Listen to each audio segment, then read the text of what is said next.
Welcome everybody to today's sit down. I'm at the edge of my seat because I'm so excited to introduce our next guest. Now, have you ever heard of the saying, those that can't do, teach? That definitely does not apply to the young man on the couch on today's sit down episode.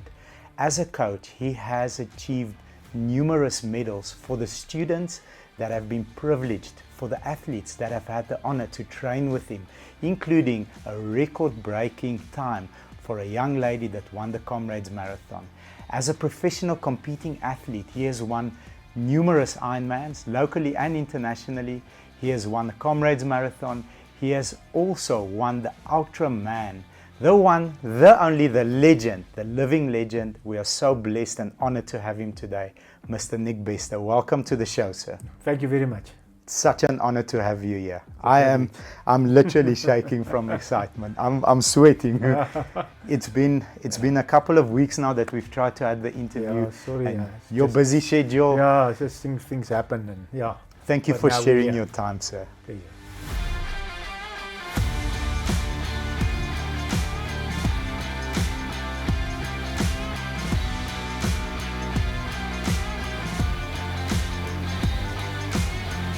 So, sir, I always kick it off with the same question.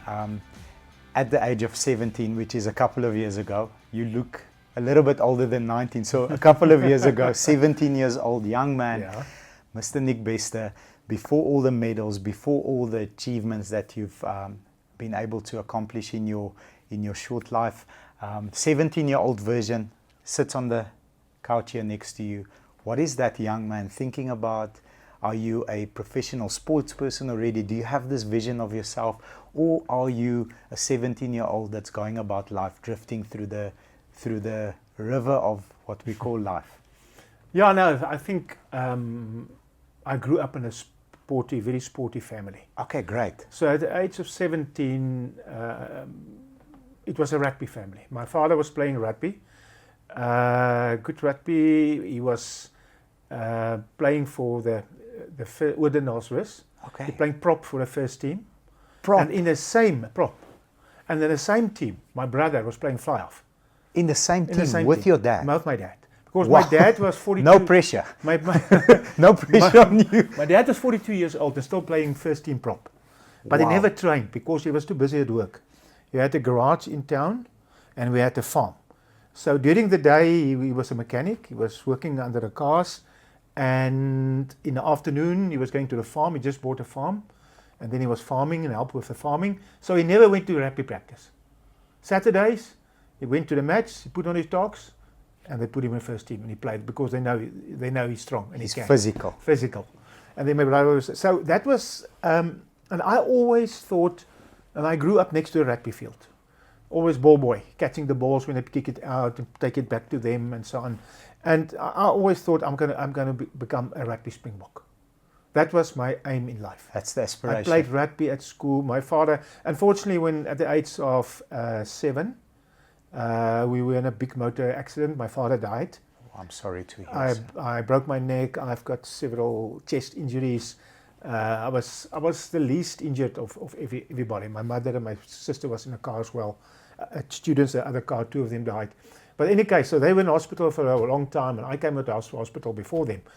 But I was still with the mindset that I'm going to become a rugby springbok. So at school I played rugby. I did a little bit of athletics.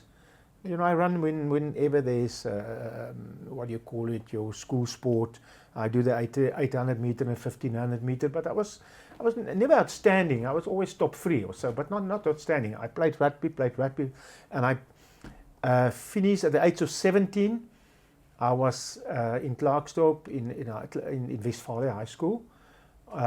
Busy with, was it my last or second last year of school, but I was on my way to those years we have to do military. Yes, it service. was compulsory. Yes, sir. And I was called up to do my military service in the middle of June, intake 1981. But I finished my matric in 1917, end of 79. Okay, so you had a year that year, was a yeah. gap year. A gap, and so I went and I still played rugby, but I went to Welcome and I started working as a sampler and a surveyor Okay. underground. Played rugby for Welcome sometimes. It was a very good team because the whole Welcome team were about the Northern Free State Yes. team. Yes. So I was playing on off second team sometimes.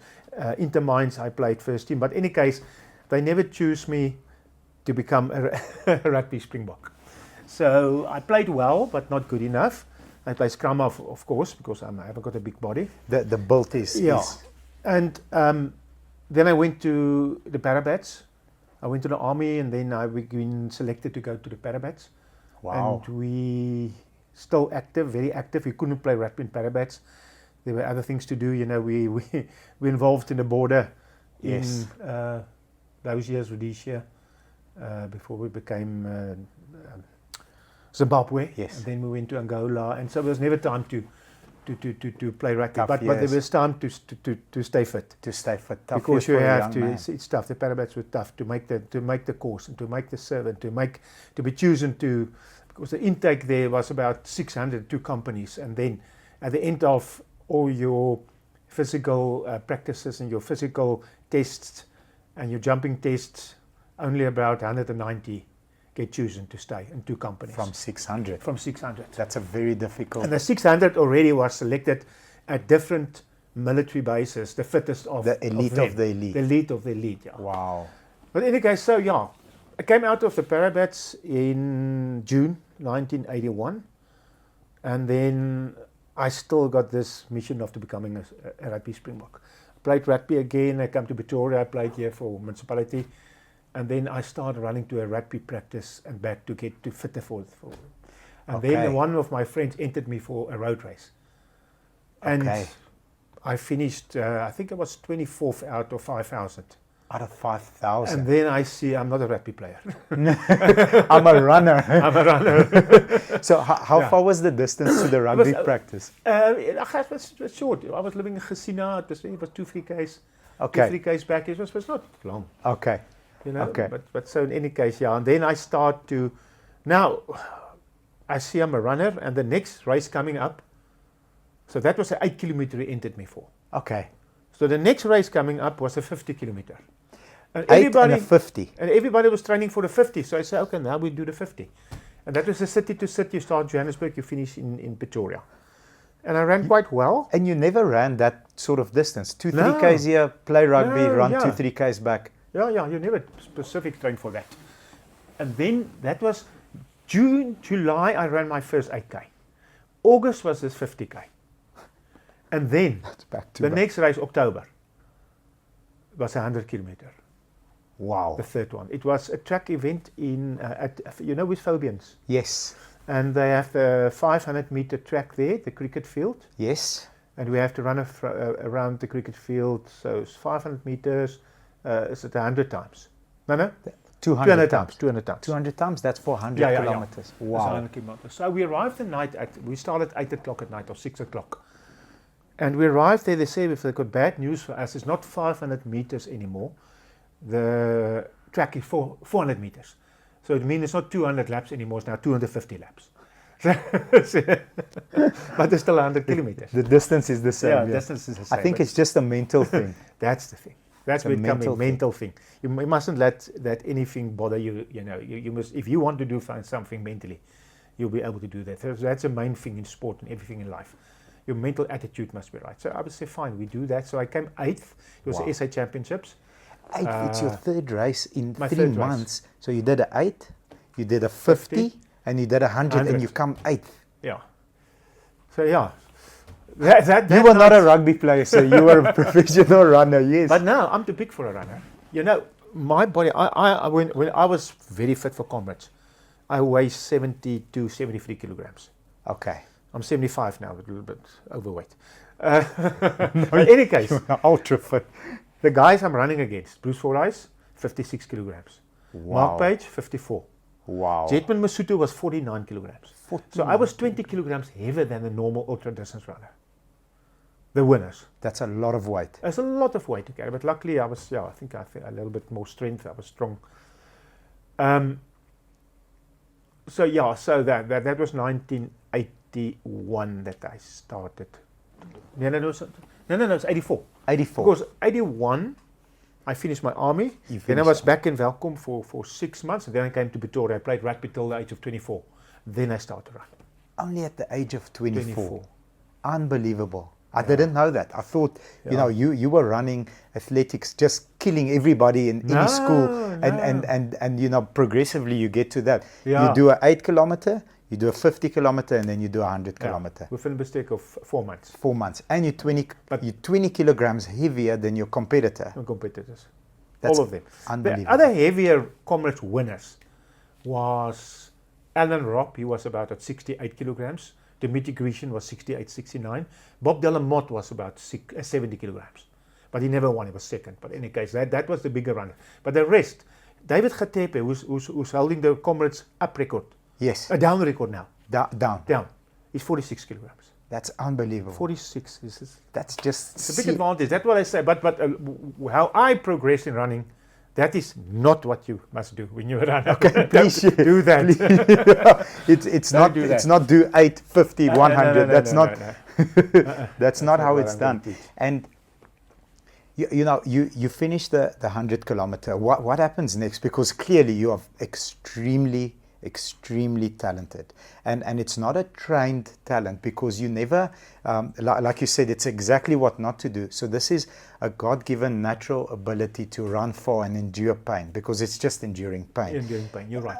You're right. It's the bearing of pain to the point where the next person gives up, therefore slows down, and you just pull through that pain because you're very strong That's it. mentally. That's a champion. That's all it is. How does that 100-kilometer race, you know, put you on a almost a pedestal and gets you noticed in the running community, and then eventually going to Ironman? We had an off-camera discussion, and you said that those years the Ironman did not include a swim; it was a row. So how does that progress? So what happens? Does someone come and say, "Listen, Mr. Nick, you're quite a good runner. Come join our club," or are you like, "Okay, this was fun. Let me go back to playing rugby"? How does that whole, you know, transformation take place?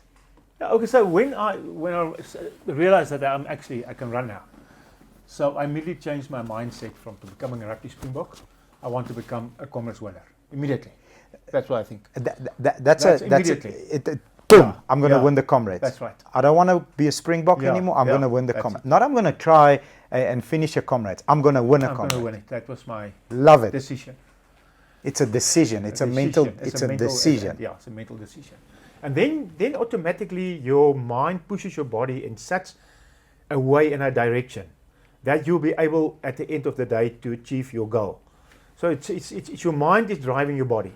Your body can take everything. You know, body can take pain. Body can take everything as long as your mind wants to do that. If your mind doesn't want to do it, your body won't be able to do it. So your body is just coming along. Your body It's there for the ride. It's just there for the ride. Love it. Yeah, your body, that pain and stuff you endure and stuff is nothing. If the mind wants to do it, you will be able to do it. If the mind doesn't want it, you won't be able to do that. So yeah, I started training for Comrades. So it was now 84 I started to run, and that 100k was October in 1984. 83 was October 83. Then the next year was my first Comrades, 1984. So end of 84, first Comrade. Yeah. I was born in middle. 84. I was born in 84. The was middle like- of 84 is your first Yeah. Comrade. So you've Yeah. got about, what is it? About, call it 6 months or so to train? 6 plus 2, yeah, 8 months 8 from the months? 100k. 8 months from the 100k to train to win. I don't want to compete. Yeah, I want to win. I want to win. Yeah, that's my mindset. I want to win. So how does that go? I didn't win that year. I came 68th. 68. So That's that a is massive achievement, sir. It was 6:38, time of 6:38. So that was in 1984. Then 85, I trained hard again, do everything I have to do, and I came 25th. Wow. 6 hours 10 or something like that. It's 20 minutes in up. 6 80. hours 10. Yeah. Then in 80, but I do all the other races in between. And in the meantime, I started to cycle for cross training, and I started to canoe for cross training. Because Okay. I also, yeah. So it was 84 my first one, 68. 85 I came 25th. And in 86, I was injured. I was severely injured. I had a stress fracture, break on the tibia. What was that from? Impact. From overtraining? Impact of overtrain from running. And your body and your bones are not adapted to the kind of mileage. Because I was in a group of people that got similar ideas of doing well in Comrades. We were a huge group in Pretoria. If you go into a track on a Monday night, you get butterflies already on a Sunday afternoon because you know the track is going to be hard. Because Mondays was track night. Then you do 10 times 1,000 meters as fast as possible. And normally we did it in 2 minutes 55. That's incredible. 58 fast and 2 minutes rest in between. Anyway, so in 86 I was severely injured. And I couldn't run. And then I'm going to get my dates right now. 84 was my first one. Yes. I started 5, 6, no, 7, no. 85 was I started to run 84. 85 was my first one, 68. 86, I was 12. 87, I was injured. 87 injured. Yeah. Couldn't run. Then the Ultraman. The Ultraman also started in the beginning of 1988. Okay. So the Ultraman is introduced to South Africa. Yeah, and I also think I'm going to do the Ultraman as part of cross training for Comrades. Yes. Because Comrades is one leg of the Ultraman. Okay. One. Yeah, you have to do the Comrades to And be. there are 8 you said earlier. There's 8. There's the Ironman. The Ultraman is the Ironman. You have to do the Ironman. You have to do the Doozy Canoe Marathon. You must swim the Mitma Mile. You must run the Comrades, you must run the 2 oceans, you must run the city to city. You must cycle a 160-kilometer race in Cape Town. And what do we miss? Ironman, Doozy, Mitma Mile, Comrades, Argus, 2 oceans. We missed the Argus. The Argus. So those are the 8 disciplines. The 8 disciplines. And they take the best times for the competitors, the elite athletes that were able to finish all 8 of them that entered for them. And those years it was a use. A lot of people entered for them. Well-known athletes. You know that Doozy winner, Graham Pope Ellis. He won the Doozy 13 times. He entered for the Ultraman. Eddie King. He was the winner of the Ironman. He entered for Ultraman. Big names. So it was good runners, good canoeists, good cyclists, good Ironman. Everybody entered for the Ultraman. And so there was 88 was the start of the Ultraman. And 88, I did the Doozy then for the Ultraman. I finished 16th. I did the Ironman. I finished 4th. Wow. And then... That's after breaking your phobia. In 87. So it's a year later. So rested, healed, back on the training. And then you come 4th in the Ironman. 4th in the Ironman. The next year. 2 seconds behind Gerard Eys, yeah. Wow. Yeah, it was nearly 3rd. Anyways, and then that was, and then the Mitma Mile, I swam the Mitma Mile, very good, not a medium time. So before the Comrades was the Doozy in February. The Argus, we cycled the August, it was March. I did well in the August. We swam the Mitma Mile. And then the Comrades was about the 4th. After Ironman was the 4th leg. That's the one that you had your eye on. So that year I finished 3rd in the Comrades. Wow. 1988. Wow. Fordyce won, Mark Pate 2nd, and I came 3rd. That's unbelievable, sir. That's part, and then you carry on further on. You carry on for the rest of the year doing the rest of the Ultraman legs. Yes. Which I won the Ultraman. I won it in 4 years in a row. 4 years back to back. That's incredible. Incredible achievement. Yeah, and then Comrades just progresses on. That I came after my 3rd place, 88, 89. I suffered. I think I came 10th. 1990, I came 9th, and then 91 I won. That was your first one. First one. 1991. 91. How did that feel? Yeah, it was amazing. It was amazing because I worked for that. That was my main aim, for my running. And you made a decision. I achieved it. I was so mentally so well prepared that it was not. I never thought I'm not going to win the race that year. I was mentally so well prepared. I made use of a guy. Those years, the Transvaal rugby team was battling a bit as well, and I got this Dr. Andre Leroux to come and help them mentally. And I came and I approached him and asked him to come and help me prepare mentally for this race. And for every race, I use a different mental plan, how to prepare for the race. Specifically that year I won. You know, we discussed it with Andre and what is what do I need in the race. For instance, I can just give you a little bit of background how the mental plan works. That's incredible. So I tell him, Comrades is not about this, what you said, no. It's not the fastest, the guy who can bear the most pain. He wins the race. Because especially it's a down run. And the down run, you've got a lot of hammering on your quads and your legs. Impact. And you can run fast, but this is sore. Yeah. It's pain. It's pain. Eventually Every step is pain. You've got blisters. Your quads is sore. Your hammies is sore. Everything is sore. So he said, okay, let's make a plan with the pain.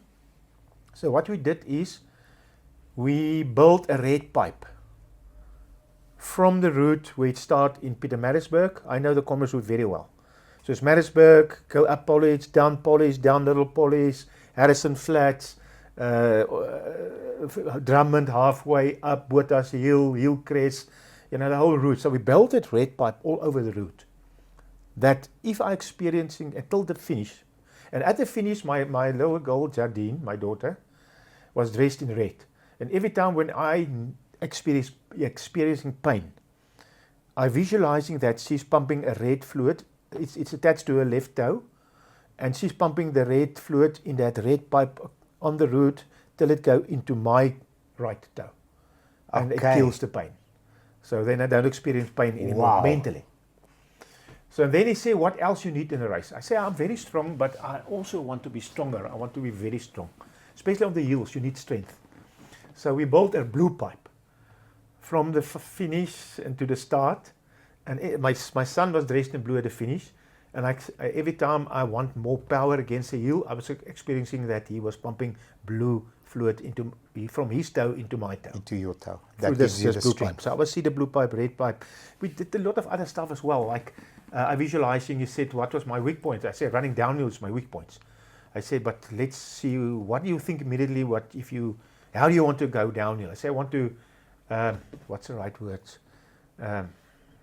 Swerve like an eagle. Yes. And then I visualizing every time I'm going downhill, I'm swerving like an eagle down the hills, and I see myself, see the eagle in the air, just floating and going down. And then also to make me stronger, I experience myself and see myself as like an ox pulling a wagon up the hill, and I'm becoming an ox pulling a wagon up, and I became strong. And that was my mental plan for Comrades. And the whole time you're concentrating on that. If you want an insight on my mental preparation for the 1997 Comrades, where I finished second. I didn't win, but it was an amazing race. It was still one of the fastest Comrades ever. You could go to YouTube and Google my name, Nick Bester, 1997 mental preparation. Awesome. Then you'll get a big insight. Though that specific race, I visualized myself is also a down run, as that I am a kamikaze pilot. Okay. So it doesn't matter what happened. Even if I die, I have to reach my target first, and that was a finish line. So I ran like a maniac downhill. You will see the splits. I don't know if you know running splits. No, sir. But running is. I was running kilometers at 2 minutes 48 downhill. That's 2 very minutes 48 fast. seconds, and then the other kilometer was 2 minutes 52. And that is how my whole plan is on the. If you Google YouTube, you can see my mental preparation. 1997 Comrades. Then every year, every race, I did a different mental plan. Like for the World Championship, 100 kilometer that we did in Belgium in 1993.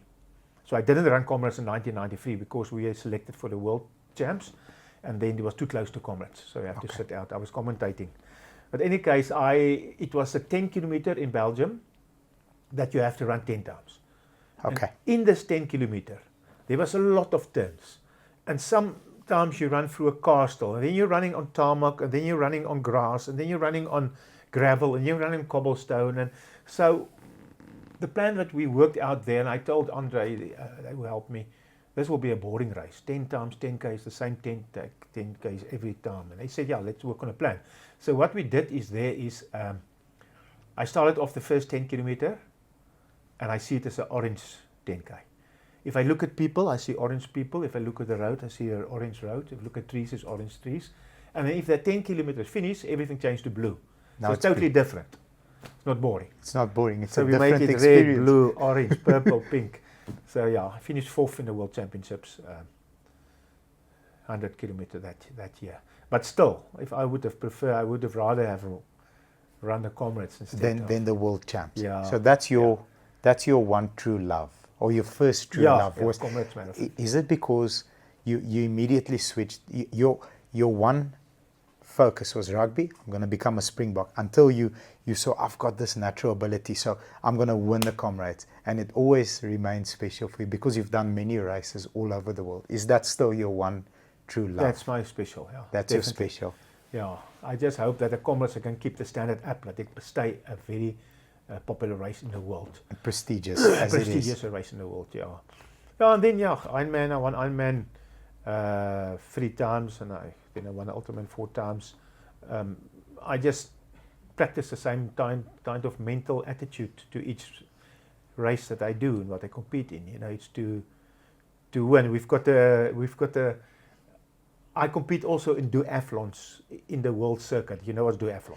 Running and cycling. And cycling. There's no swim there. There's no Yes. swim. Yeah. Yes. So I did the Grand Prix circuit in America and in Europe, and I went to 2 world championships in the Wow. duathlon, where I finished 11th and 12th respectively. But there was a well-known duathlete, Kenny Souza. He was brilliant. He was very fast on the bike and on the run. And those years when we competed in duathlon, you compete as if you in a triathlon.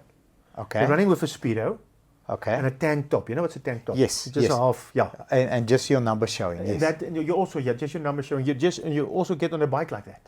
Okay. You cycle with that as well. You don't put on cycling pants. Nothing. That's Aina. That was that duathlon. I don't know why they've got that. How far is the bike?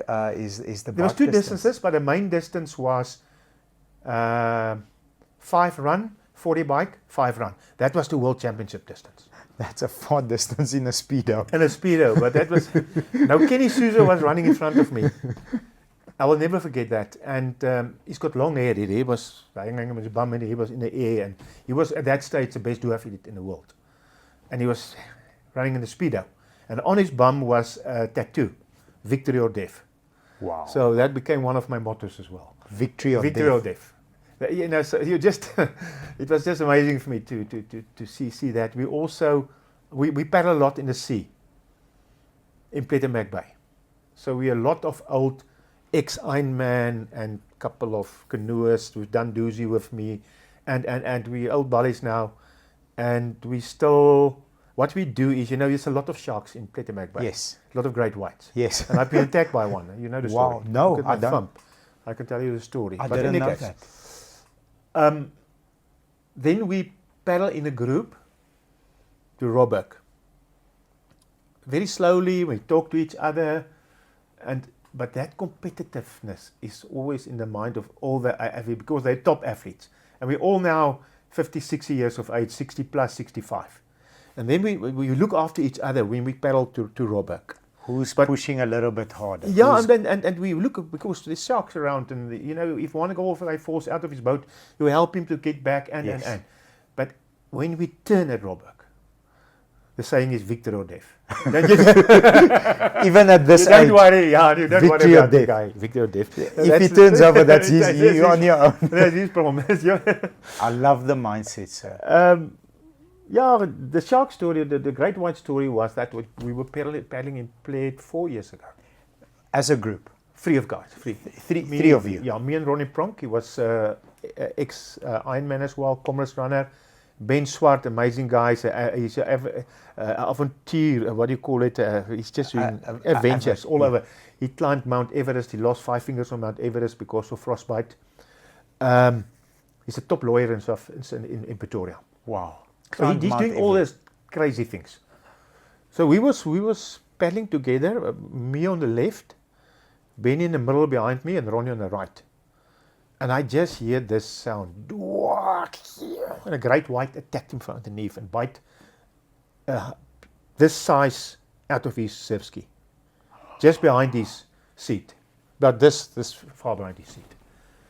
And he was in the water, and the shark was huge. A helicopter pilot flew above us, and the lady pilot said she estimated it around about 4.7 meters. Wow. It was huge. So his boat was sinking. He was hanging with his chest on his boat, and the shark was around. And I don't know if you know a surf ski. It's very unstable. Yes. It's like a bicycle. If you stop, Yes. you fall over. Yes. You actually a very unstable surf ski. If you move, you're fine. But if you stop, you're twitchy. It's and, difficult. Yeah. So it's difficult to get Benny. He was lying in the water now. His boat was sinking. And we don't know what to do with him. And the shark was still around. And eventually we put our boats next to him. And he was hanging on our boats on each But he's side. still in the water. He's still in the water. So I won't. He spoke once in that, I would say that 10, 12, 15 minutes. And I can't say it over air what he said, but it was very funny. He just told this shark to go away, but in a different manner. in any case, so I saw a fisherman on the side, on the beach, and I tell Ronnie to stay with Ben, and I paddled out. And I called the NSRI from the fisherman's phone. Yes. I went back and so the waves is huge. It's on Keerboom's strand's side. There's big waves there. Yes. To go through the waves there, it's quite hard. tricky, but luckily I went through. And Ben was still in the water, and we was waiting for the NSRI. We heard the alarms went off in Plet. There's alarm shouting Shark to in the calling the vicinity. NSRI crew to the beach. But we know it's going to take a while. It's about 4 kilometers from Plet that they have to travel by boat to come and fetch us. And that thing is still around you guys in the water. We didn't saw him there again, but he must be there. He must be there. We didn't saw him then. 15, 20 minutes later. He was there just immediately after the attack. Yes. But luckily, He got. well, luckily, yeah. So I told Ben to hang onto my ski, and I paddle him out. So when you're getting close to the beach, it's easy to catch a wave, and you take the wave and you're out. Yes. But now with Benny hanging on my boat, I couldn't catch a wave. So the waves dumped us and between quite far from the beach. And we're both in the water now. Now you're both in the water. You off your ski as well. And I told Ben, there's these straps on the ski handles. I told Ben, hold on the ski as long as possible, because when the wave hit the boat and you don't hold the boat, you take the boat out and you stay in the water. Understand. You must swim out, you battle, and there's backwash and it's difficult to swim out. So we hang on the boat as long as possible, and with the waves hitting the boat, I broke my, it broke my thumb. That's my great white shark. There we Great go. white. The incident. Yeah, incident. But in any case, okay, he was safe, and we had a lot of fun later. The next day, Ben went back to sea with another surf ski, and he The broke next it in day? half. The next day, he broke it in half. He beached it, and the waves dump in. He broke it in half, and it's crazy. He also specifically Ben Swart. He also once his parachute didn't open. So he's got a lot of stories to tell. His parachute didn't open. Yeah, it's Wonderboom. Is he still around? He's still around. How? Mentally. I'm not dying today. He is just mentally so strong. I can tell you. Yeah, Where did he land? Did he land in trees? This is a funny story. Can I tell you a story? Yes, please. So he went for his first jump. And they're in a stick. A stick is, I think, it's 6 guys in a plane. Okay. Now, he told the story to me a couple of times, so I'm telling what I remembered. So he said he jumped out, and he looked up and said, his chute looks like his chute is all right. But he jumped out last of the 6. Okay. He said, but a couple of seconds later, he was passing number 5. And he thought it's a little bit heavier, and then he see the passing number 4. Then he looked up again. Then there was, they call it making, one of the lines was over the canopy. So it was couldn't doing this. open. Yeah. It did this. Yeah. Now, in his first jump, he didn't listen to what to do, to how to open his emergency chute. First, what you have to do is you have to cut away from your. Because I was a parabat, you know the story. Get rid of your main chute. Open the. Then you safe. open the canopy. So canopy. he didn't. Yeah, the emergency chute. That is much smaller than a normal one. So he didn't cut away from the other one. He just opened the emergency chute. So what happened now is the other one was malfunctioned, and this small one was pressing against that one. So going sideways. So the wind was pulling him sideways. The chute was not on top of him. Was kind of in front of him. So he's falling down and he's going to the Goes side. to the side. So he saw Wonderboom Airport, and then about 2 kilometers after Wonderboom Airport, in a neighborhood, he saw he's going to hit this roof of this house. And he pulled up his legs and he just missed The roof. the roof. He said he landed so soft in a beautiful, soft lawn garden. He said he was so graceful, but next moment 2 Rottweilers was attacking him. What are you doing here? And a great shot can't kill him. A parachute not opening can't kill him. He's a Mount Everest. Mount Everest. 5 fingers. 5 fingers. Wow. But now what's funny is it was a Sunday morning 10 o'clock. And a Sunday morning 10 o'clock, all the people was to church. So there's no There was stopping nobody those there to Rottweilers. stop Oh the no. And there's a lot of stories. But in any case, yeah, he's still training with us. And he had a prostate operation now beginning of the year. They replaced both his hips last year. And now a month ago he climbed the mountain Kathmandu. Mentally. That's all to do with mentally what you want to do. So, if I may, I've had the opportunity to speak to a couple of elite athletes. No one of your caliber. I've never heard, the only other time that I've heard of mental preparation is I love Kobe Bryant. So that's a basketball player in the States that passed away with a helicopter accident. And he always said that before a game, he'd have this Mamba mentality that I will outwork you, I will win. If you, I don't care. Dr. Kumalo said, putting on his boots. When he puts on his boots, I said, where do you go when you're putting on your boots? Does something happen? And he got teary. And he said he's never shared this before. And this is his mental state. He says, Bobby, I'm 12 years old. I'm walking my mom in a very rough part of Soweto. I'm walking her to the taxi rank. And I've got 2 bricks in my hands because I'm her bodyguard. It doesn't matter if you are a local defender, international defender, Brazilian defender, or a soldier with a gun. My job is to go through that defense and score the goal. Yes. And I'm not doing it for me. I'm doing it for my mom because I told her she'll never work again. And that's why I'm doing it. So it's the only other, it's a beautiful story. It is. It's a beautiful story. The only other person that I've ever heard speak about the mental game is you. We speak to some FMX guys, the guys that do the backflips on the motocross, and he says, I've got to switch, I have a job to do. It's different to what you said. If I may dive a little bit deeper into that, your mental game, on the day, we've got your daughter pumping red pain relief into your right toe. We've got your son who, I must compliment you, is one of the biggest gentleman that I've ever met. Sean Nick Bester is. We've had the honor to interview him on our channel as well. I fell in love with his aura and he's so calm and you've raised a bright young man. Well done. He's pumping, power of an ox pulling an ox wagon uphill. How does your mental game look? Just before the race, like I'm about to go and I'm going to hear the gun and I'm going to go. How does that look? And how does it look, let's say 3 or 4 months before a big Comrades race or before an Ironman? What's going on in your mind? How do you prepare and what happens to you on the day? Do you lose yourself or are you, I'm going to win or die? How does that journey take place in your, I don't know if you've ever been asked this. Yeah, I can tell you that, okay, let's start 3 months before you've got this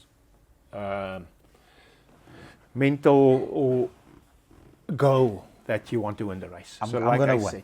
And then I do everything that another 100 guys is doing to win the race. Because there's another 100 guys who always think the same. Always also thinks the same. Yes. You must train enough. You must stretch. You must eat right. You must massage. You must sleep a lot. You must do everything possible to the end of the day, and your mind pushes your body in such a way, if you believe you're going to win the race, your mind pushes your body to do all these things necessary to be able on the day to arrive at the start line to win. But now, on the start line, I would say 100, There's 10 other guys who's got this exactly. You did exactly the same as you did. They trained, they sleep, they ate, they prepared, they massaged. They did everything. So what is the difference? Then at the end of the day, that day, the guy who wants it the most, he will win. Not the fastest guy, not the strongest guy, not the guy who wants it the most, the mind who can keep your mind on your goal. You will win. You will win. And that's the difference. Beautiful. So then what I also do is I prepare myself. Music is for me very important. Music is very important. Very important. My hobby, I always say, why do you run? I say, because I can't sing. I wish I could sing. I would never run. I wish I could be an artist like Van Coke. Okay, yes. Yes, I'm mad. My music, what I did before Comrades normally is I sent my wife and kids to Comrades 3 days before the race to get rid of them. I want to be prepared mentally with music. Alone. And I just, alone. And I listen to music. And if I may ask, what music? Oh, different. But what I love is Bob Dylan, Leonard Cohen. You either love it or you cut your wrists, that kind of music. Okay. I don't know if you know Bob Dylan, Leonard Cohen. Yes. All the other stuff as well, but the lyrics and the words of those kind of songs. That's power. Yeah, that's power. So you use music as a, if I may, as a, not a trance, but a way of... Trigger my mind. Trigger my mind to be mentally tough and mentally well prepared. And music is like a time clock, you know. If you hear a song, you think about, oh, I remember this and this and this. It's like a time clock. Everything. So I use a lot of music in my preparation for Comrades, always, or for any other race. And in our years, there was no cell phones with or AirPods and earphones. Stuff like that. What we did is we carried a Walkman. Walkman in the bag with a lot of extra batteries. And that's how I ran, with earphones. That is how I trained, always with a Walkman. And music. Always with a Walkman. Walkman music, and it pump you up, and sometimes it's loud music or rhythmic music, but it don't have to be. The lyrics, I listen to the lyrics of music. And you carry on, and you push through the pain.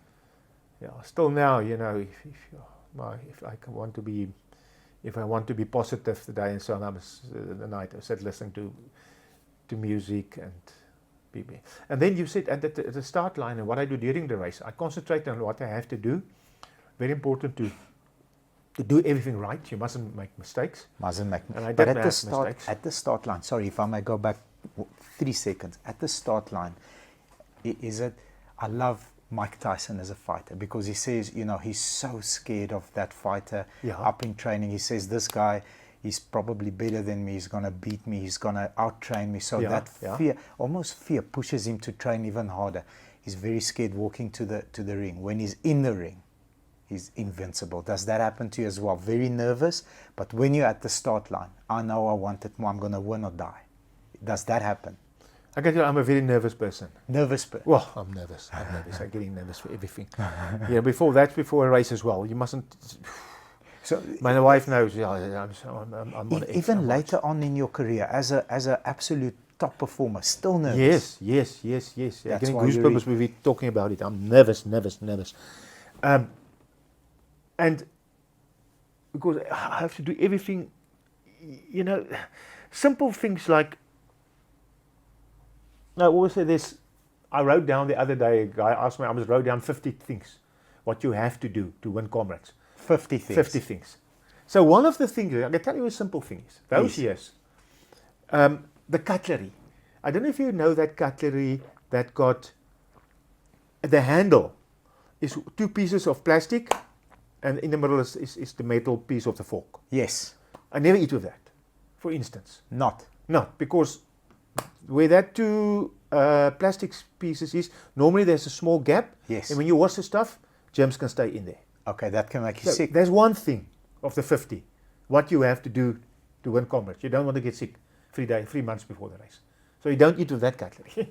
That's a simple thing. It's not a simple thing. It's a simple thing to some specific you would that's be. hyper-focused. Everything, must think about everything. Steps, if I walk up steps, training for Comrades, I will concentrate to start with this leg, left leg first, and the next steps I'll start with right leg first.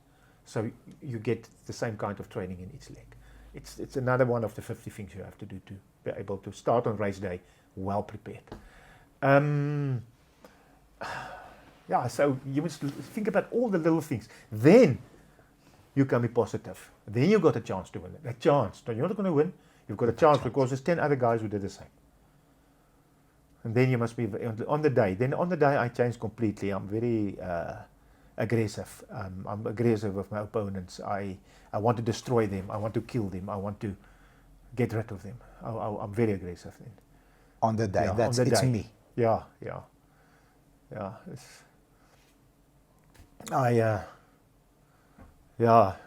It's not good to say, but the year when I can't remember, I finished second or third in Comrades or what, but every guy I caught from behind, I was singing the song, and another one bites the dust, and another one's down, and another I one's love down. it. And I sang while I'm running past him. I love I it. nail him just there and then. I just want him to get back. So I love it. I'm 100% in love with your mindset. I love it because that's what it took in preparation. The sacrifice. I mean, it's a sacrifice to be able to look at the area of your life of what am I eating with, because there might be a little bit of germs that makes me sick. Yeah. So you are more deserving than the next guy, because it's either win or die. That's right.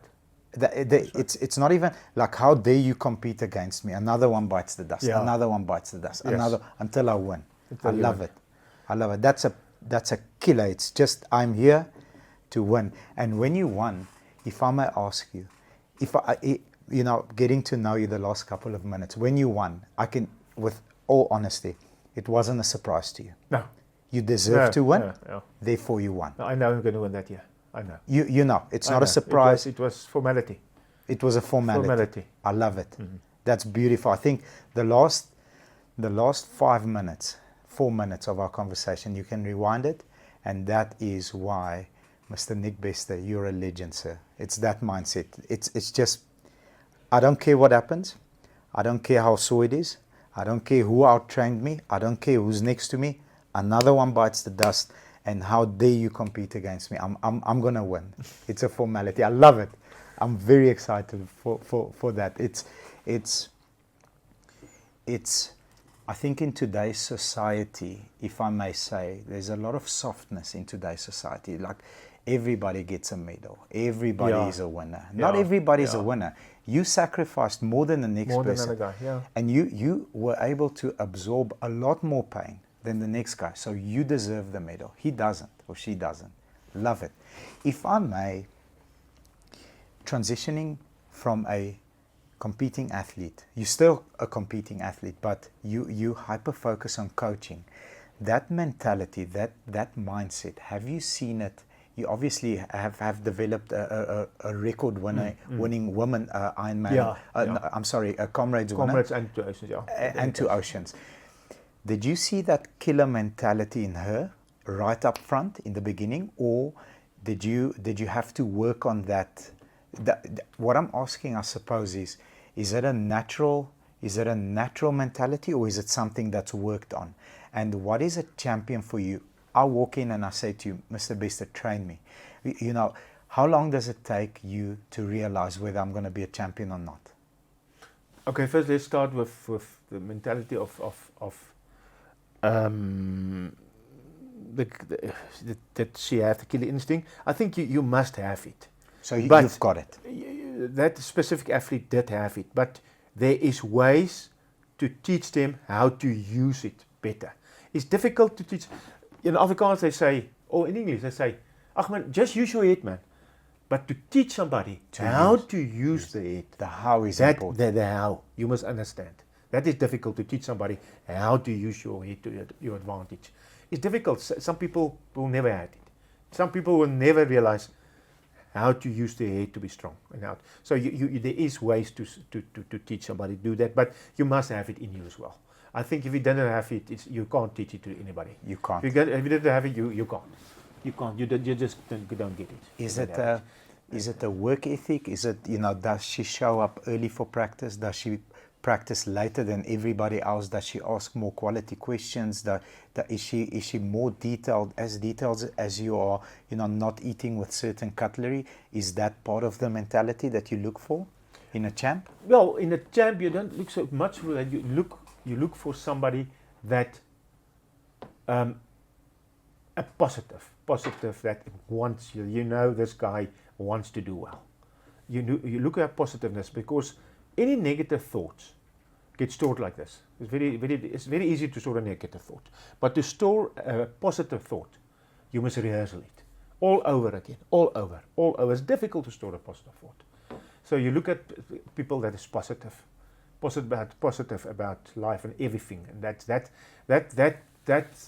is we see the making of a champion.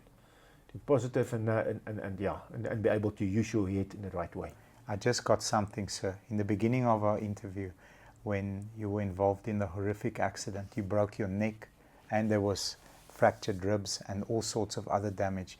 Your family was put through an enormous amount of trauma and stress. Thereafter, I'm going to be a Springbok. Positive out of that, I'm still going to be a Springbok. Broke your leg. 2 years later, you're winning an Ultraman. A couple of years later, you're winning the Comrades after you broke your leg. So you've got a broken leg, you've got a broken neck, you've got severe emotional damage that you've had to endure, yet you still remain positive. So I love your answer of being positive and wanting it. Yeah, the thing is, you must forget about the past. You can do nothing about the past. Can't. It happened. So you can only concentrate on the future. I actually haven't got the left pectoral muscle. This muscle is off, it's gone. I haven't got one because of the accident. Wow. But I still paddled well. I still canoe well. Even without the left pectoral muscle. Yeah. So it's just a mental attitude. You must forget about, you can do nothing about what happens, so you can just do what's going to happen. And that is negative things doesn't bother me what happened in the past. I'm moving on, going forward. Doesn't matter what, and you can do this in anything in your life, not just in sport, in your business or in your studies or everything, I think to be positive is very important, and it's difficult to be positive if you have to rehearsal it and store it. Also about my attack on the mountain. I wanted to touch on that, and thank you for giving me permission to go there, and that was all over the news. It was, everybody knew about it.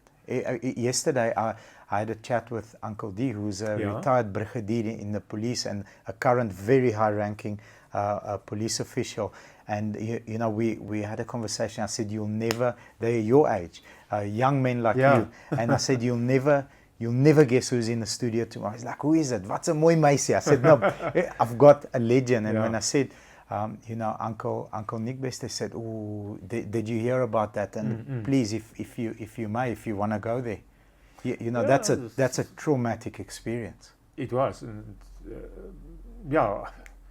what can I tell you about it? It's just that I think my mental attitude has saved me there. Because at the end of the day, after they attacked me, they hit me several times with bricks. I don't know if you saw how it looked like. Yes, sir. I still can't taste or smell because my olfactory nerve is broken. The olfactory nerve is a nerve that's going through small holes on top of your skull, going to your mouth and to your taste buds. So you that can't taste olfactory until nerve, today. all the heating behind the head, my brain moved forward a lot. So that nerves got squeezed or they torn Damaged. off. And it's 2 years now. They gave me 2 years. August will be 2 years. But my smell and taste is maybe 20% is back, maybe. But in any case, okay. What I want to say about it. The thing is that after they broke my jaw, they broke my eye bone, my ribs, several cuts. But in any case, before they left me, they tied my feet together and my hands behind my back. And I was unconscious and come back. And to get down a mountain with your feet together like this and your hands behind your back. So you can't stand up because you can't walk. So the thing is, you have to duck in your heels in the Pull ground yourself. and pull yourself With like, all like this a worm, damage. like a worm. And there was huge rocks on the mountain like this as well, that I have to get over to get down. And I was worried that they're going to come, because they took my cell phone, and I gave them, it was like this, exactly like this, with all my bank cards in here. And I gave them bank cards and gave them a code.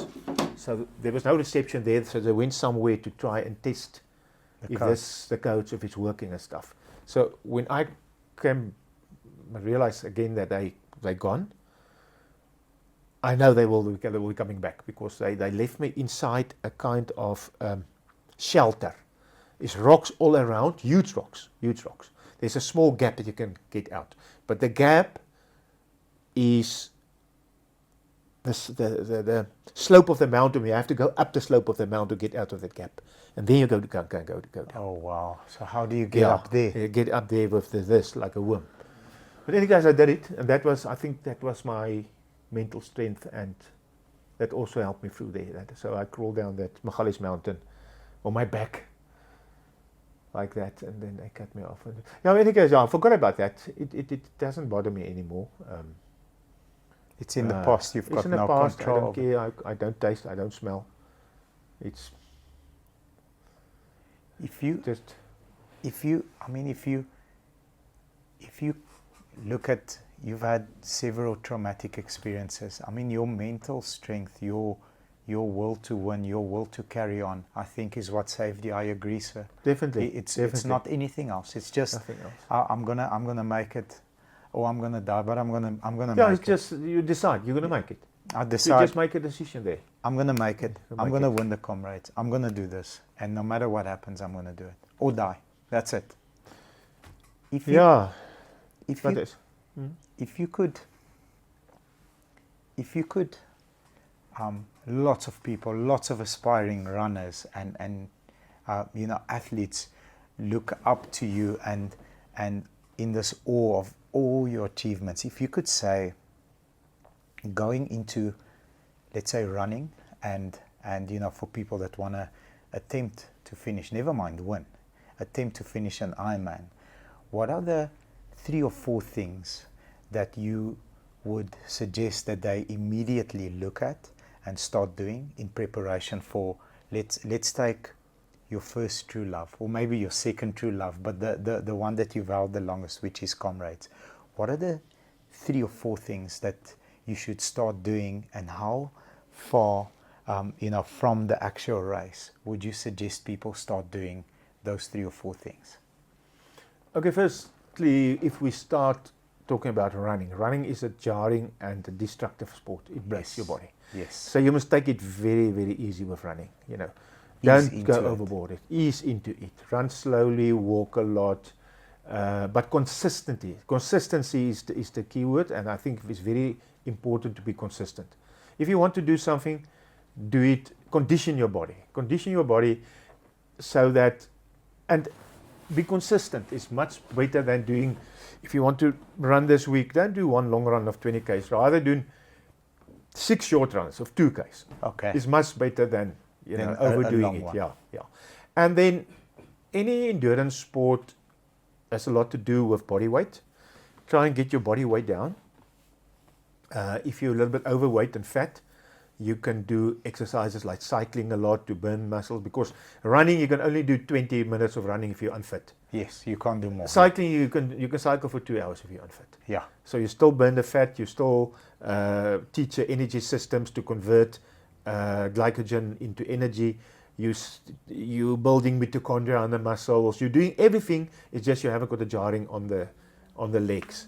Do a lot of cross training if you want to run Comrades in 2 years' time. So cross training, gym, swim, cycling, all the other stuff. Take the jarring off the legs. Ease into running. Slowly, gradually build up. Because you don't want to get injured. If you get injured, stop running immediately. Because if you aggravate the injury, it gets chronic. And if you got a chronic running injury, it's 6 to 8 weeks off, finish. You can't run. So rather stop running if you feel something coming. Do something else. Don't cycle. Do gym. So check out your weight. Eat. You must eat healthy. very important, getting all the minerals, vitamins. Your body use that to build your muscles. You must recover. I always say, training doesn't make you fit. Training breaks you down. Eating, resting, sleeping, stretching, massaging, then you fit. Understand. So training breaks you down. Training never makes you fit. So no training session makes you fit. You're even worse than after training than before training. Now you must build. Now you build. So I've lost recently, in the last 18 weeks, I've lost 27 kilograms. Yeah, I weighed very close to 100. Yeah. I'm at 73.5. And what is your main thing that you did? Food, yeah. So training, training was, I got someone to help me. His name is Jock from Kaizen. Yeah. So training was the fun part. Every morning at 5 a.m. I'll meet him at the gym, like, let's go in and have fun. So that was the fun part. The part that made me lose the weight, the tough part, is the meal prep and watching what I eat. Yeah. Going out, everybody's eating this, all this complex food. Yes. I'm eating a piece of protein and just steamed veg. I'm getting in a little bit of rice for carbohydrates, and I lost the weight. I never felt, energy loss. I'm fit, I'm strong.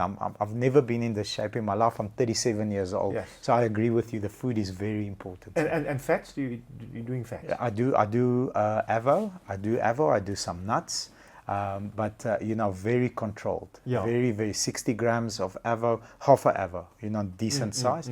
And then, the nuts, I'll do about 50 to 60 grams of nuts. And that's it. Now that's important. Eating the right way to eat. That's very important.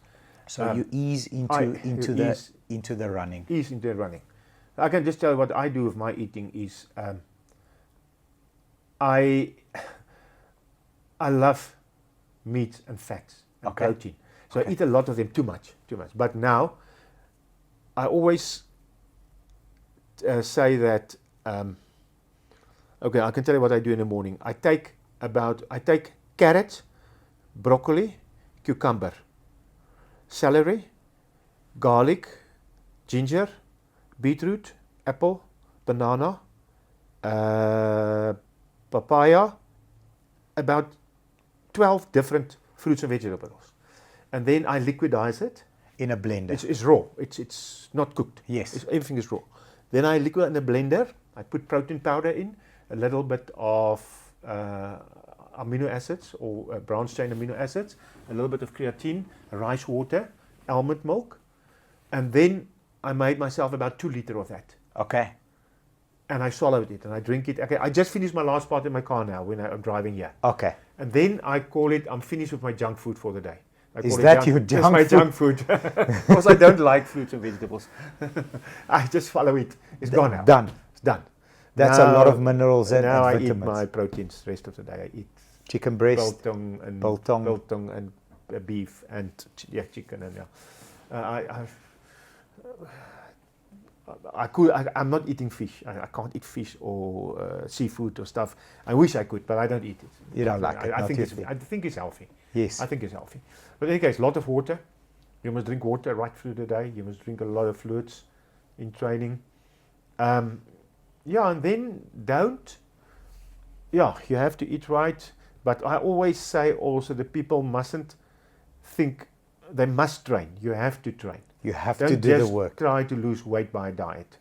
You have to. You must train every day. You must train, and that's for running. What about an Ironman? Is we had a off-camera discussion where one of my friends, who's quite a large man, 120 plus kilograms, lean-ish, but tall, big, strong guy. Yeah. He was, I think, on the last 15 kilometers of the Ironman, and he said he didn't black out, but he had a little bit of droevos with him. Yeah. And he was sitting on the side of the road and he was eating this piece. He thought he's like 10, 15 seconds. He just wants to catch his breath. And someone told him, you're already 8 minutes. You have to get up and run. And he trained. I know how he trained. He trained for 6 months like a machine, like clockwork, and he barely made it. How does training look for you when you say, I'm going to win? I'm going to win Ironman this year. How does that look? What it consists of each day? Each day. Yeah. For Ironman, yeah, I had a friend who trained with me, Herman Mulder. He was a brilliant duathlete. He won SA champs twice in a duathlon, and he wanted to do Royal Ironman. But in any case, I was living in Acacia, down Just in, here, yeah, down the just road. here. Then in the morning, 6 o'clock, he'd clock in at my house, and then we will run a 21 kilometer, quite steady, hard pace. And that was from 6 o'clock till 7:30. We quickly have a small breakfast. We get on the bicycles, and then we ride to Roodeplaat Dam. From your house? From our house, but we go around the dam. So that's about 40 k's to the entrance. Okay. Then we go in, and then our canoes will be lying there, and we will paddle about anything between 12 and 15 kilometers. That will take you an hour and a half.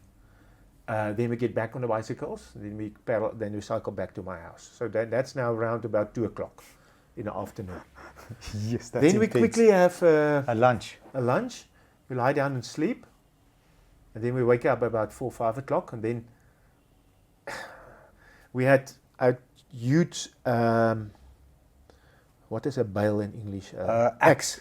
Axe, yes. We take the axes, and then we run to a bloekom, what you call bloekomboom in English? Bloekomboom, willow. A willow tree, yes. Tree, yeah. Then we've got dice on, see we can chop down the quickest tree. So we're training with the axes, yeah. And that makes you tired. I can imagine. It's like boxing. 3 minutes of boxing makes you very tired. Your body is... Sat, yeah.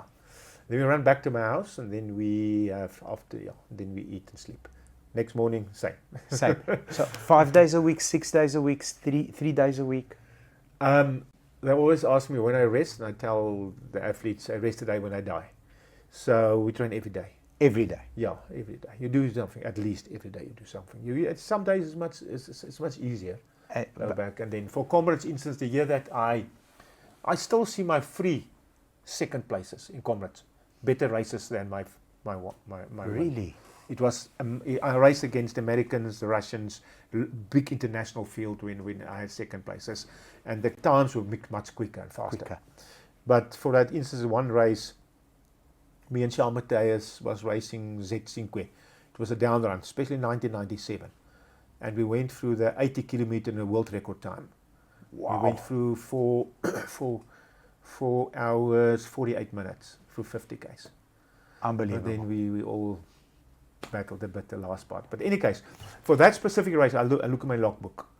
For 63 days, I rest 1 day. 63 days, 1 day before rest. the race. I was resting 1 day. The rest of the time you put in the work. Yeah, but easier sometimes. You know, you must recover. Recover, if you train hard today, the easy training of tomorrow helps you to become fitter than the day before you train hard. I understand what you mean. Yeah. And, you know, looking at your history, and you said, I love the fact that you said you loved those races where you came second more than the ones that you won because you pushed yourself. Was there ever an athlete that when you see that athlete is on that specific race, you like, you know, I want to tell this guy another one bites the dust even more than anyone else? Who's that athlete? Who was that for you? It's like Bryce Fordyce played a huge role in my career. you guys had a massive rivalry there. But I've read everything he wrote, all his training books. Because he was the king of Comrades. He was still amazing guy. He's very clever. He is so clever. Bryce Fordyce is so clever. His mind is so bright, and I think that is why he won 9 races.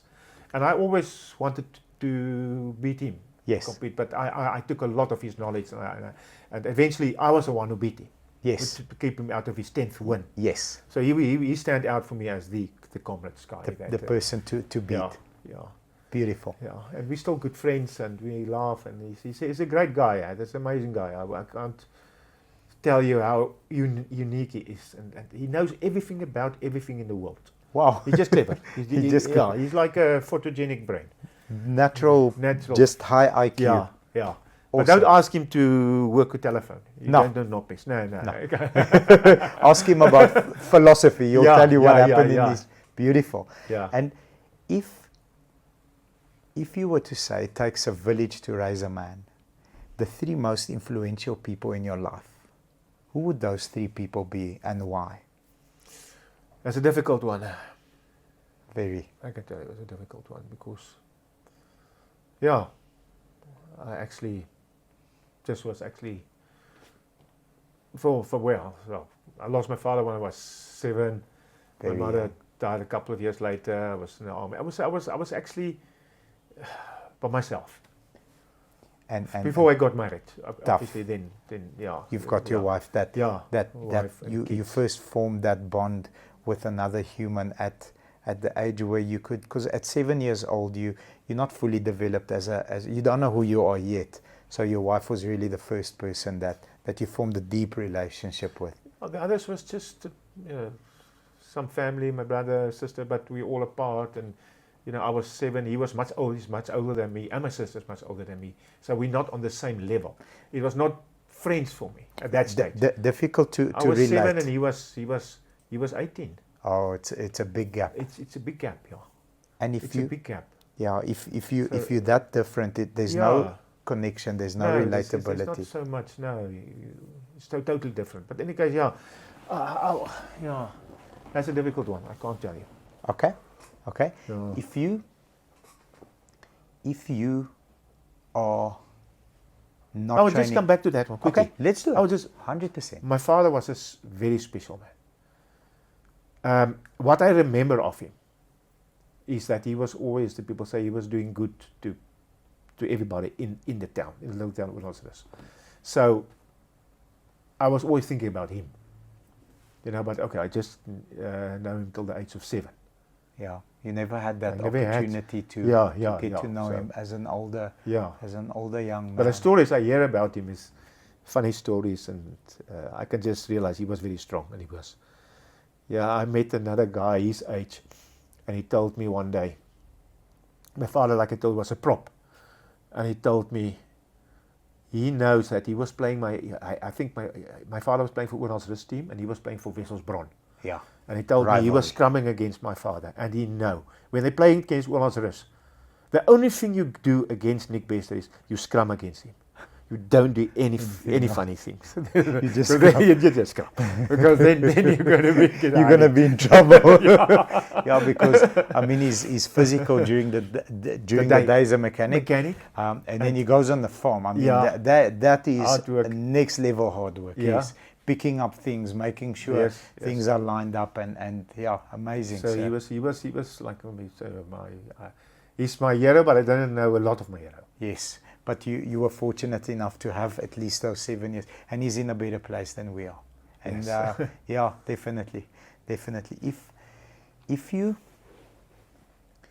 you are off, you're never off. But if you are off, I don't have a race or something that I'm training for in the next month or 2. So there's something coming up in 3-4 months. Yeah. What does your day look like now as the legend that you are? First 60 minutes of the day, and then the last 60 minutes of the day. How does that look? The first 60 minutes of the day. Junk food, we got that. So your junk food is in. No, but I love coffee. Still, even I can't taste it anymore. Too. I love me so. Too. I spent about of that 60 minutes, 45 minutes drinking coffee. Okay. How many coffees do you have? 2 to 3 before I start training.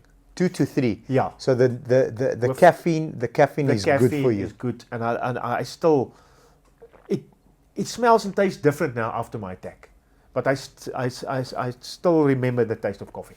Boom. So it's there, coffee. Yeah. And so I wake up if I want to start. Still this morning, I spent about 45 minutes drinking coffee. And then I got on my bicycle. We cycled 70k this morning. Very fast, very fast off-road. And then I went to work quickly. So my normal day is I train. In the morning when I wake up, coffee and train. And then I go to work. We've got this, I've got this Nedbank running clubs in South Africa and in Africa, Kenya, Ethiopia, Zimbabwe, Botswana, and we've got another business, a huge business. We import serviettes. We supply all the chain stores with paper serviettes. Wow. Yeah. Okay. That's a demanding job as well. It takes a lot of your attention and time. There's a lot of we've got a lot of employees, a lot of staff. We deliver the whole country. We import from Italy, from Germany, sometimes from the Philippines, So it's containers coming in and going out, and so very Logistically. active. My wife is very in charge of that business. Okay. So she's hands on there. My son Shawnik is working there, helping there. His wife is helping. My daughter is one of her representatives. We've got representatives on the road. We've got drivers delivering, and so. But I just oversee that. I'm a partner in that business, but my main aim is the running clubs and the athletes, and then I'm very flexible, you know. And then in the afternoon again, I won't eat in the afternoon before I train. I train again. I train twice a day. Doesn't matter what I'm doing, if cycling, running, canoeing, gymming, what even, or just walking with my dog. There's some kind of a physical activity. I have to train. I'm addicted to. That's a good addiction. Yeah. Then I always have wine. There's not one day that I don't drink wine. Red wine or white wine? Normally red. Normally I'm a little on the white now. The last couple of weeks I'm drinking white. No, both wines. Both. So Yeah.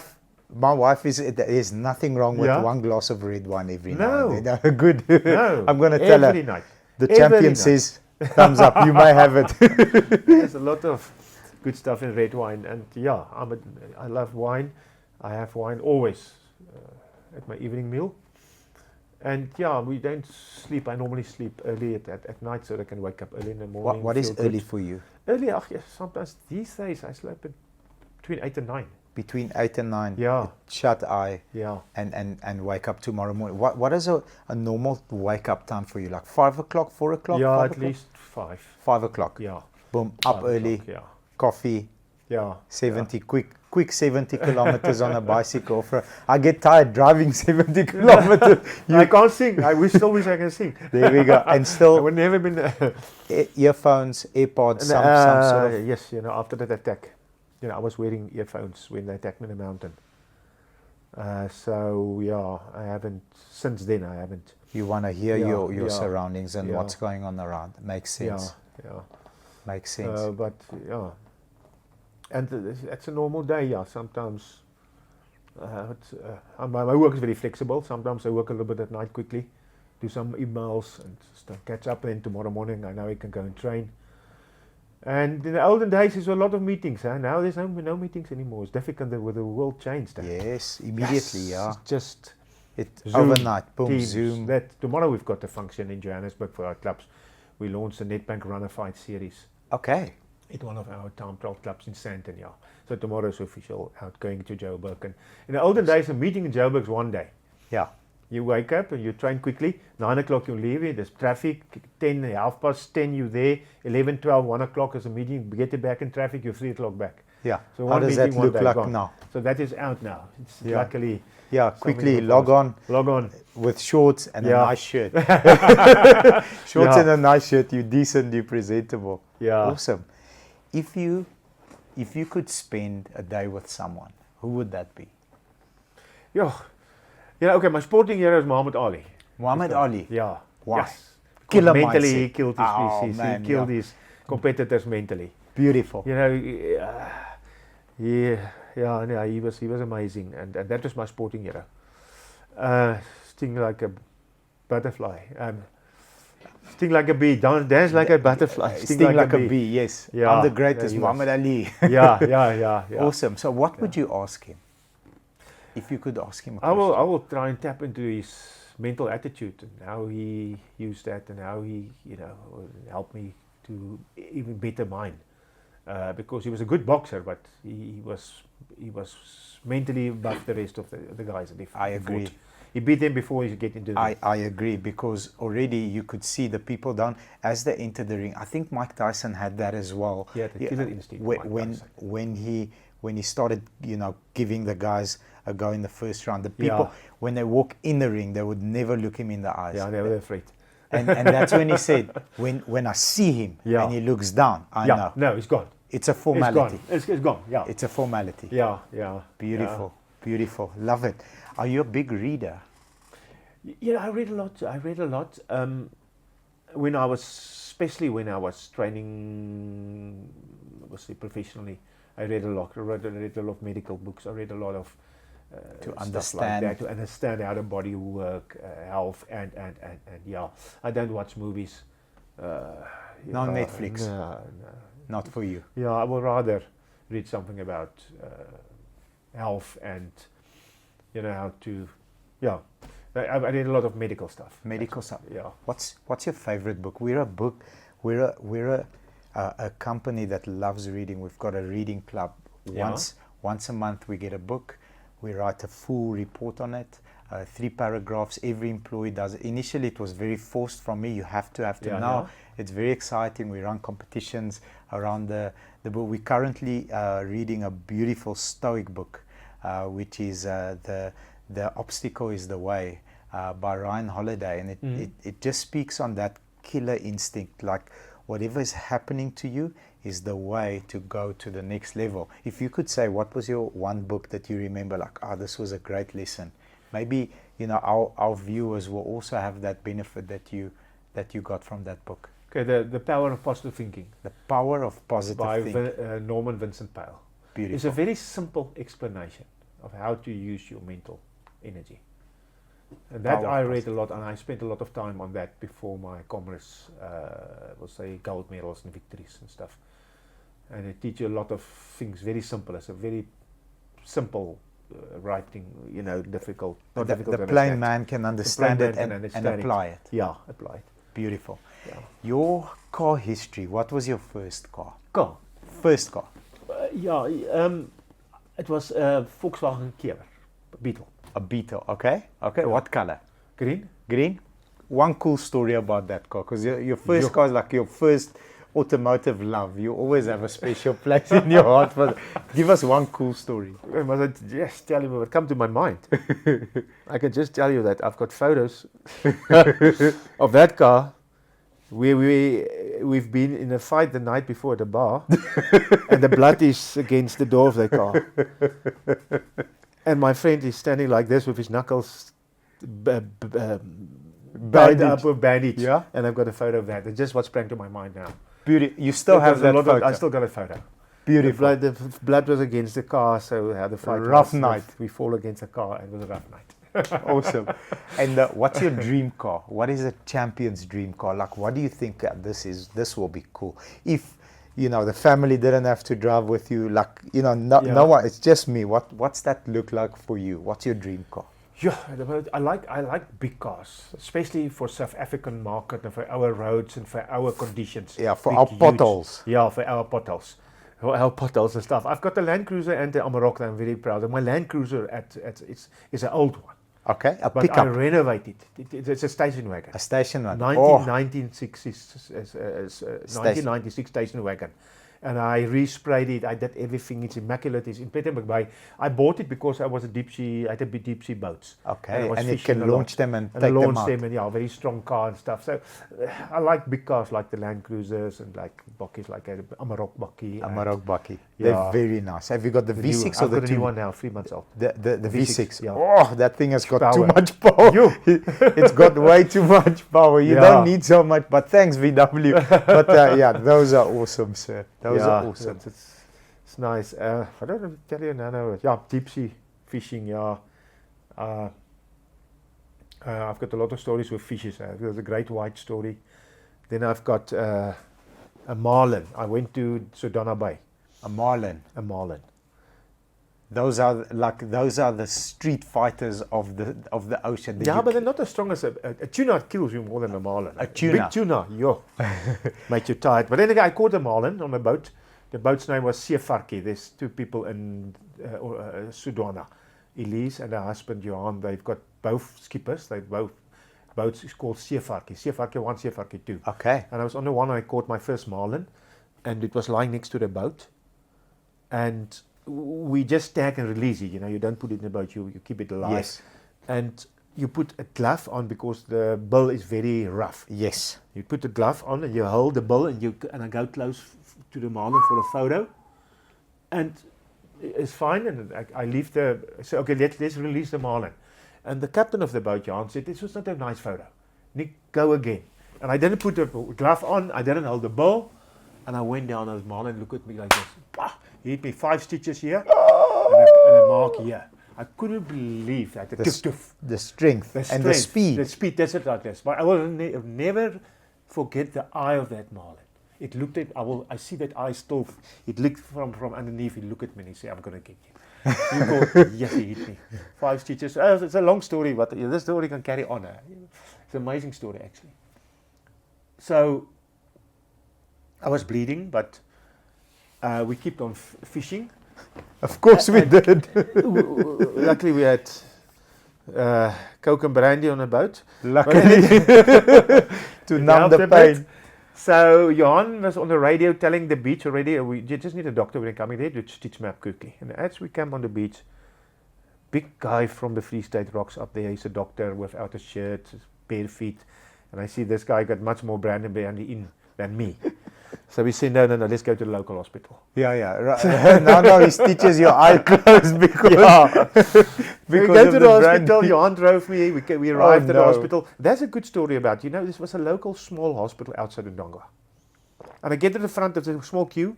You get in front of the queue and you have to pay 20 rand. Okay. To be helped at the hospital. Okay. So I arrived there, the guy told me it's bad news. I said, what's the bad news? He said, my cash slip book is finished. So I thought, okay, South Africa, right. He said 20 rand, I don't really need a cash slip. Yes. He said, no, it doesn't work like this. If I haven't got a cash slip book, I can't take your money. But I'm bleeding. Okay, yeah, I'm bleeding. He said, no, you're still going to help you. But we're not going to charge you because I haven't got a cash slip book. In South Africa? Yes. Beautiful story. In South Africa. Beautiful story. So we go in, the nurse asked me how old I am, this, what I weigh. I say 75 kilograms. So they said, no, get on a scale. I get on a scale, 75. They said, no, take your shoes off. So it was not 75, 74 and a half. Okay. That's how specific they were at that hospital. Well-oiled machine. Yes. They stitched me up. And I get back to my doctor, and he told me the next week I come back. He said they did it perfectly because when a lip is split, if you start on top and you stitch down, then you maybe have an overlap at bottom. They start here, they line the lip line up, and they stitch it up. Beautiful story. So it's a beautiful story about the hospital in South Africa outside this small little town. Small little town. In any case, yeah. But okay, so Marlin, scar here and a great white scar. Great white there. Beautiful fishing stories. Beautiful fishing stories. Yeah. And Mr. Bester, for you have hundreds of thousands of fans and aspiring athletes that want to win Comrades, want to compete, want to take part in Ironman, want to be on that elite level. How do they get access to you? Are they allowed to email you? I need some help. How do we, introduce the people to your running clubs? If you can share some information for people to get into contact directly with a legend. It's very easy. We've got a website, netbankrunningclub.co.za. Netbankrunningclub.co.za. All the info's on there. There's 13 clubs in the country. In each specific province, there is a Netbank Running Club with a well-organized committee and members, and then in Africa, but everything's on the website, Netbank Running Club. And we've got also, they can go to our import business website, Nick Bester Promotions. Easy to remember, Nick Bester Promotions. And they can get some of your product there and contact you around the business that you conduct there. Okay, great. And for the up and coming runners, will they have an opportunity to work with you to say, be close to you, be like, give me a tip, like on my shoes? Will they have an opportunity to have a close relationship with you? So what we do is we've got clubs in all the provinces. Yes. Each club got a dedicated coach and helpers. Yes. And if they don't speak to me direct, they can speak to me direct. I'll answer their mail. I speak to them, give them tips, but I can also direct them to a coach who can help them in their local specific area where they live. Beautiful. So we've got a development coach, great guy in Clarksdorp. We've got a guy in Soweto. We've got coaches in Cape Town, East London, Port Elizabeth, Kenya, Ethiopia. All over the continent. All over the continent. All over the continent, yeah. I've got agents in Europe and in America. In the olden days when the Russians were still allowed. Still got a lot of Russian friends. Yeah, shame. To them every now and then. Yeah, and they're amazing. They're supporting Putin. Yeah, it's very confusing what's going on there. Yeah. And it's just looking at it from a sporting perspective, it's unfair on the athletes to not be irrelevant politically what's going on. Because they've trained their whole lives and they're not allowed to compete because of a political climate that they've got no control over. But I mean, as South Africans, we've had the unfortunate times where we weren't allowed to compete, and that's very sad. Sir, I've learned so much. I'm in awe of your presence, your killer mindset, I have to win, and I've decided the rest is a formality. I've learned a lot. I know our viewers are going to love this interview. Thank you for sharing your time. You are a very kind man. You are very intense. The energy coming out of you is very intense, and I love it. It's been an absolute honor. Thank you very much. Thank you. The same to you for inviting me. Thank you very much.